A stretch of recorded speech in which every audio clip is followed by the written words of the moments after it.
Shalom pemirsa, inilah acara Zona Mukjizat, acara yang senantiasa menyampaikan, menampilkan orang-orang yang sudah mengalami mukjizat kuasa Tuhan. Nah, hari ini saya ada tamu ya. Shalom Reza. Ya, shalom. Hari ini saya ditemani oleh Reza, siapa ya? Reza Mahendra. Mahendra. Reza Mahendra. Oh, iya. Ini sudah dapat mukjizat. Kita di acara Zona Mukjizat, dan inilah orang-orang yang sudah mengalami mukjizat yang luar biasa. Mukjizat pemulihan keluarga, mukjizat keuangan, dan Tuhan itu luar biasa. Jadi simak terus kesaksiannya ya. Awalnya tuh Reza, sebelum kamu dapat mukjizat itu kamu ngalami apa dulu gitu loh? Keadaanmu gimana? Ya, jadi saya mengingat tahun 2019 sebelum saya mendapatkan mukjizat itu, saya terus terang sedang menghadapi banyak masalah ya Bu ya, terutama tentang hutang ya, karena waktu itu awal-awal kan hutang pinjaman online ya, waktu itu masih sangat merebak itu. Nah, dan saya merasa tertekan saat itu, akhirnya saya terjerat hutang pinjaman online, saya hutang di mana-mana. Pada saat saya merasa tertekan itu, saya datang ke Pondok Daud.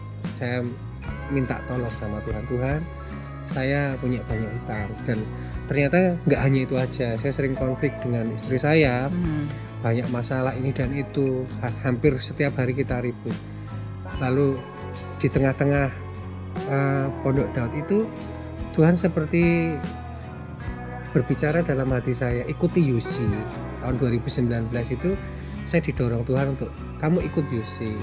Lalu UC itu Unlimited Conference tahun 2019 yang diadakan di Gereja Keluarga Allah dalam rangka ulang tahunnya itu ada setiap tahun ada pemirsa. Jadi kalau tahun ini saudara ingin ikut juga boleh. Lanjut Reza, gimana? Ya, 2019 Tuhan nyuruh saya untuk kamu ikut UC. Lalu juga Roh Kudus seperti mendorong saya itu ikuti puasa 10 hari. Lalu saya ikut puasa 10 hari itu. Nah, selama ikut UC itu ternyata Tuhan berbicara dalam hati saya bahwa hidup saya itu harus berguna bagi orang lain, karena detak jantungnya Tuhan itu adalah jiwa-jiwa, keselamatan jiwa-jiwa. Seperti halnya saya juga kan ingin diselamatkan dari masalah-masalah saya. Tuhan juga ngomong, di luar sana banyak juga yang pengen keluar dari masalah. Makanya Tuhan seperti berbicara dalam hati saya, mulai jadi KKS kembali. Jadi saya sudah lama Bu ceritanya meninggalkan kelompok sel. Lalu Tuhan ngomong, aktifkan kelompok selmu. Akhirnya saya meresponi waktu itu apostolic movement ya. Tuhan, saya mau untuk ikut kembali lagi melayani Tuhan, karena memang saya sudah lama waktu itu vakum, tidak berapa lama melayani. Ya 3 tahun ya, saya 3 tahun 4 tahun vakum 3 tahun. Itu saya tidak pernah bahkan juga saya kan tidak pernah pelayanan lagi di Pondok Daud, karena waktu itu kan saya jarang sekali, hampir tidak pernah ya, saya mulai meninggalkan pelayanan. Karena pandemi? Bukan sebelum itu, ya? Justru malah sebelum pandemi itu berarti saya juga benar-benar vakum ya.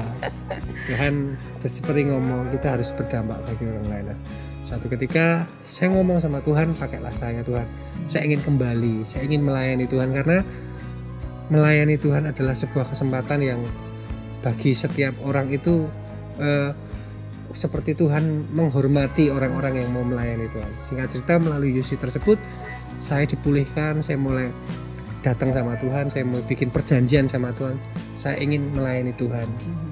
Akhirnya saya hubungi Mas Jenny pada waktu itu, saya ingin melayani Pondok Daud, saya ingin juga melayani kelompok sel, saya ketemu Bu Maria Glory. Jadi ada satu langkah-langkah yang saya kerjakan waktu itu. Nah, saat itu Tuhan seperti berbicara dalam hati saya bahwa gereja ini atau adalah Pak Obaja waktu itu Tuhan bawa ke Nigeria. Tuhan bawa ke Nigeria, seperti Tuhan menunjukkan bahwa ini loh, kegerakan di Afrika itu seperti ini. Gereja di sana itu membangun bangunan yang 3 kilo kali 3 kilo itu. Terus saya suruh mikir, wah, nanti di Indonesia juga akan seperti itu. Nah, kira-kira berapa uangnya, Tuhan ngomong dalam hati saya. Nah hari ini Tuhan tuh sedang mencari anak-anak Tuhan yang mau dipakai untuk membangun gereja itu. Lalu singkat cerita ya saya ngajuk ke proposal sama Tuhan, Tuhan pakailah saya. Di kegerakan akhir zaman itu saya juga mau bersama-sama membangun kerajaan di muka bumi, entah melalui dari pelayanan, entah melalui dari uang, apapun saya mau kasih. Singkat cerita Tuhan mulai pertemukan saya melalui teman yang bisnis properti. Lalu saya kerja di situ selama 3 bulan sampai 4 bulan. Ternyata di situ saya juga disuruh belajar bagaimana membangun bisnis properti dari tanah yang kita kelola, kita bagi-bagi menjadi kapling-kapling. Nah, Tuhan seperti membuka pikiran saya bahwa saya berjalan dalam bisnis properti itu karena memang tuntunan Tuhan. Singkat cerita, itu padahal kamu sebelumnya nggak pernah. Belum pernah. Saya tidak ada basic di ilmu properti karena dulu saya di dunia otomotif dan perbankan. Jadi kayak bukan jalur saya, jalurnya berbeda. Tapi ternyata Tuhan bawa saya ke situ. Di situ saya disuruh Tuhan untuk saya belajar, saya melihat bagaimana juga saya mengelola, bahkan juga ada beberapa proyek-proyek Tuhan yang Tuhan persiapkan hari-hari ini. Seperti saya melihat ada kayak saya harus mulai persiapan untuk bikin rumah-rumah, semacam kayak perumahan-perumahan begitu. Jadi pada saat saya mulai melangkah, saya mulai mau meresponi panggilan Tuhan. Ternyata Tuhan tuh gak hanya sekedar untuk kita berjalan di sini, tapi ada support-support yang Tuhan juga akan persiapkan bagi kita. Karena saya yakin kegerakan akhir zaman itu adalah sifatnya sangat besar. Jadi gak mungkin saya sendiri itu dipakai Tuhan secara sendirian. Tuhan sedang mencari banyak sekali anak-anak muda yang mau dipakai untuk membangun kerajaan Allah di muka bumi. Anak muda dengarkanlah, siap-siap dipakai Tuhan, luar biasa. Jadi siapkan hati, mulai mendekat ke Tuhan ya saya. Iya, betul sekali. Lanjut Sa. Iya. Setelah kamu belajar dari properti itu, sebetulnya kamu niatnya bekerja ya? Bekerja, saya jadi sales aja. Jadi sales aja? Ya, jadi sales. Dapat berapa kamu? Gimana? Dapat pembeli berapa gitu? Pada waktu saya ikut teman saya itu malah saya tidak pernah menjual kan. Justru saya tidak pernah menjual itu kan saya jadi berpikir, benar nggak ya saya tuh kerjaanku di sini, apa saya enggak, apa ini saya nggak salah gitu. Tapi kok ternyata satu pun nggak ada yang Berapa lama itu kamu? 3 bulan sampai 4 bulan. Di bulan keempat itu saya resign. Tapi ternyata di bulan terakhir itu Tuhan ngomong, bekerja, cari ilmu, tanya. Lalu Tuhan ngasih saya pemikiran untuk saya tanya sama teman-teman. Teman saya tuh ngajari, dia juga kayak semacam, apa kamu mau bikin perumahan sendiri? Jadi teman saya itu kaget juga. Saya juga kaget, tapi belakangan ternyata memang Tuhan suruh saya belajar. Dari situ saya mulai cari tahu kalau beli harga tanah berapa. Terus juga saya disuruh Tuhan untuk cari investor, harus ketemu siapa, bagaimana saya harus ngomong, dan seperti apa presentasi yang harus saya siapkan. Itu seperti dituntun Tuhan, satu demi satu, dan akhirnya saya dapat pinjaman modal. Itu kalau pas Tuhan ngomong gitu tuh kamu dalam saat apa itu? Doakah apalagi? Macam-macam ya, kadang saat kita memuji Tuhan, saat pondok Daud, atau kadang saat kita baru ngapain gitu tiba-tiba muncul aja ide oh harusnya gini, oh harusnya saya bikin program. Nah, terakhir pada waktu saya kerjasama dengan koperasi itu tiba-tiba muncul aja idenya yang bikinnya seperti ini, bunganya sekian persen, profit keuntungan begini, udah tawarin aja. Oh, koperasi itu jadi investormu gitu? Bukan, jadi saya menawarkan properti. Kebetulan istri saya kan bekerja di rumah sakit di Kota Solo. Nah, di salah satu rumah sakitnya itu ada koperasi karyawan. Nah, saya menawari program pembelian dengan pendanaan koperasi tersebut, tapi saya juga berpikir keuntungan dari dari koperasi itu saya istilahnya kayak saya paparkan di situ, dan ternyata masuk gitu aja. Jadi kayak sangat mudah. Artinya bahwa saya yakin ya itu bukan dari saya, karena waktu itu hikmat Tuhan juga yang memberikan dalam pikiran saya kenapa saya bisa menemukan cara-cara seperti itu. Nah, setelah kamu kerja di itu properti itu 4 bulan. Iya, 4 bulan. Berarti kamu kan nggak dapat apa istilahnya Pemasukan. pembeli itu apa ya? Iya, nasabah ya. Nasabah Klien ya. Tapi kamu justru belajar banyak. Iya, Nah, saya mempelajari. setelah itu kamu mulai mandiri gitu maksudnya. Iya. Kamu mulai Jadi di bulan yang terakhir itu ketika saya mulai mempelajari itu mulai muncul ide di dalam pikiran saya. Seandainya saya punya uang, saya beli suatu lahan, saya juga pecah-pecah dengan skema yang sama, dengan kayak semacam kayak kaplingan gitu. Saya pengen, tapi kan kendala tidak ada modal. ya. Modalnya saya pasti kan itu nggak sekecil karena namanya tanah pasti kan besar. Di saat saya berpikir seperti itu, tiba-tiba muncul dalam pikiran saya, temui orang tersebut, bapak ini, ibu ini, jelaskan proyekmu, terus bagaimana. Nah, itu mulai dimunculkan dalam pikiran saya. Akhirnya ya saya doa Tuhan, saya serahkan kalau memang ini memang darimu, Tuhan yang sertai. Dan kebetulan ketika saya ketemu presentasi, ya Roh Kudus menjamah orang tersebut menyetujui. Akhirnya ya kayak semacam boleh tahu gak itu nilainya berapa yang kamu ajuin? Kalau dulu pembelian tanah itu saya beli dari hitungan meter ya, itu sekitar di bawah 300.000. Enggak, maksudnya investornya itu memberikan modal yang kamu butuhkan itu berapa gitu? Awal-awal sih enggak saya waktu itu kalau nggak salah hampir 500 juta. Itu dari beberapa orang, ada orang A, B, C, D. Kalau saya kumpulkan itu kurang lebih hampir kurang sedikit 500 kurang sedikit. Itu cukup buat beli tanah yang kamu sudah rencanakan gitu ya. Ya, itu aja saya kan bayarnya enggak semua, saya bayar separuh dulu, 50%, yang 50% saya bayar 6 bulan kemudian. Ternyata baru 2 hari semua kafling saya kan itu langsung dipesan semua. Jadi hanya dalam waktu berapa bulan saya sudah bisa melunasi. Menurutmu kamu selama ini dituntun Tuhan sampai hari ini, itu benar-benar kamu dapat zona mukjizat itu ya? Iya, tapi ternyata ya itu ya, kadang cara pandang kita berbeda dengan cara pandang Tuhan ya. Saya berpikir ketika saya mengalami mukjizat besar itu, hidup saya akan nyaman. Ternyata justru itu menjadi salah, karena ketika kita dapat mukjizat besar itu suatu kesempatan kita, sebenarnya kita itu pakai untuk cari jiwa, terus kita permuliakan Tuhan dengan kesaksiannya. Ada satu hal yang dulu saya sempat keliru ketika saya dapat mukjizat itu, justru saya malah enak-enak ya di zona nyaman, anak muda, punya uang, terus sedikit lengah. Nah ternyata itu sedikit mengganggu konsentrasi saya untuk saya itu melayani Tuhan. Nah, cuman luar biasanya Tuhan itu Allah yang baik, dia mengingatkan untuk saya tetap berada dalam jalurnya Tuhan. Di zonanya Tuhan. Karena sedikit aja kita sedikit berubah, serangan iblis itu besar. Iblis itu nggak suka kita itu tetap di sana Tuhan. Ya. Tapi saya bersyukur bahwa Tuhan itu Allah yang baik. Dia mengingatkan kita melalui mungkin ada masalah-masalah kecil, terus ada suatu problem-problem kecil, dan juga Tuhan pasti pengennya kita selalu hidup itu bergantung sepenuhnya sama Tuhan. Makanya setelah kesaksian tersebut ada satu proyek saya yang sedikit keliru, tetapi itu menuntun hati saya untuk saya pegang teguh sama Tuhan.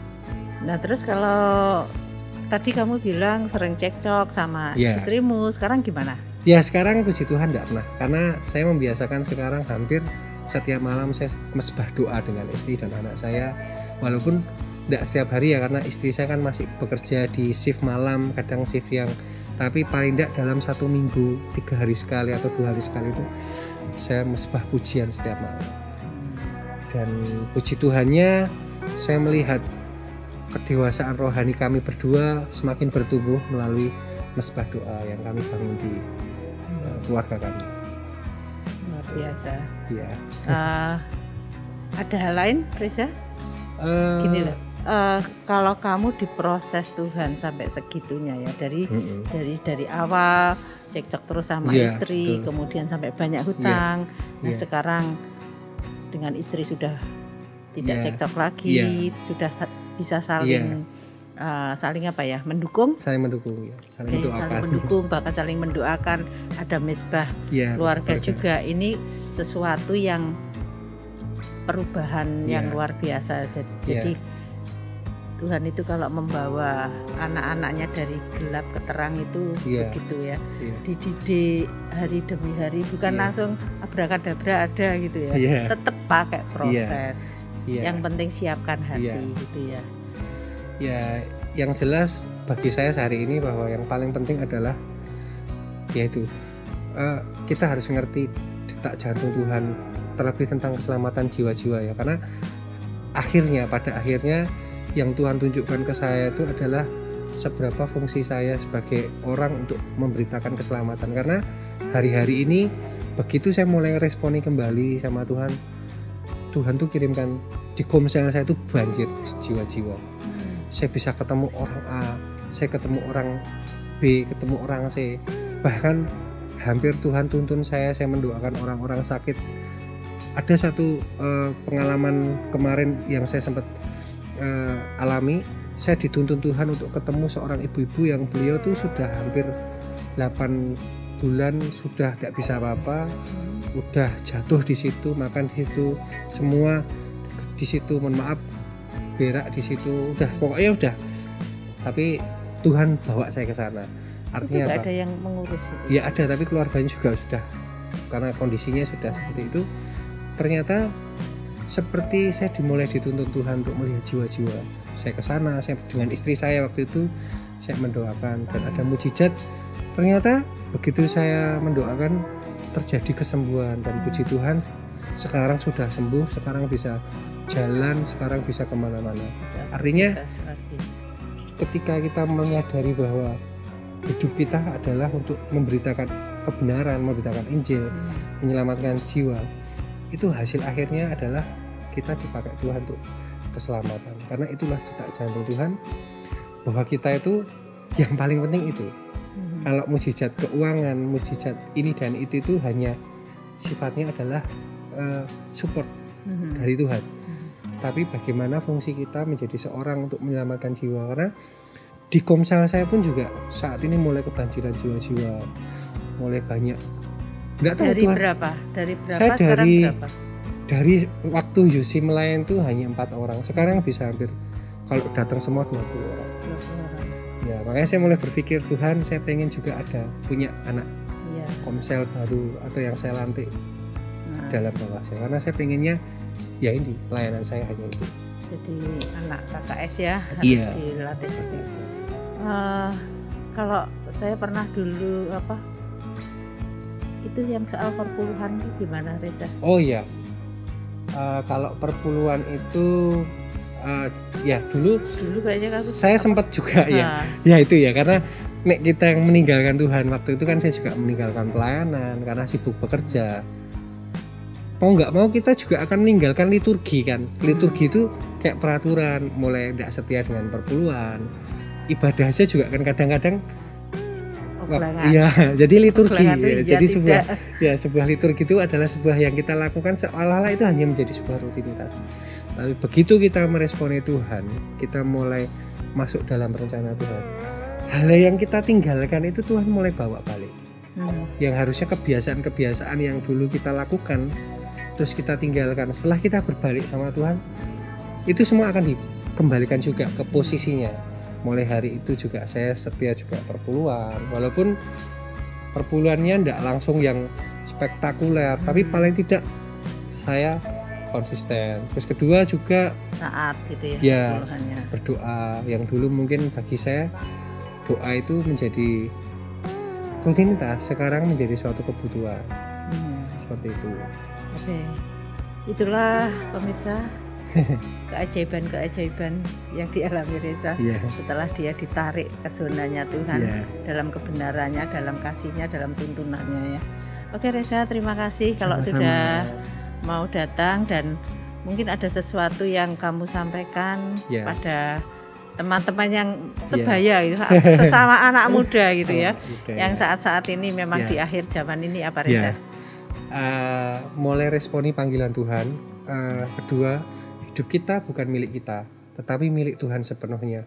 maka bawalah hidup kita, taruh di bawah kaki Tuhan, sebagaimana Dia sudah memiliki hidup kita, karena di atas kayu salib Dia sudah menebus semua hidup kita, semua dosa-dosa kita.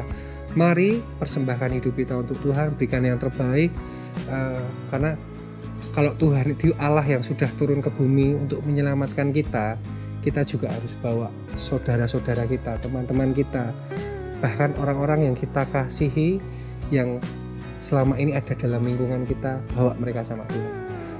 Pasti apapun kebutuhan kita, kekurangan, bahkan sakit penyakit akan Tuhan sembuhkan, kekurangan Tuhan kasih kelimpahan, selama kita ngerti isi hati Tuhan, bahwa jiwa-jiwa itu bagi Tuhan.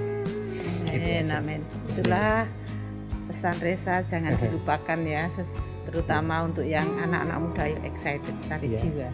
Nah, jadi benar, carilah dulu kerajaan Allah dan kebenarannya, maka semuanya akan ditambahkan, termasuk kebutuhan-kebutuhan kita secara jasmani, secara finansial, itu Tuhan akan bukakan dengan caranya yang ajaib. Dengan cara yang tidak pernah terpikirkan, terlihat, terdengar, itu yang Tuhan sediakan bagi yang mau mencari kerajaannya terlebih dahulu, memberitakan keselamatannya. Oke, semangat Reza, tetap sukses ya. Amin. Tuhan berkati. Tuhan berkati.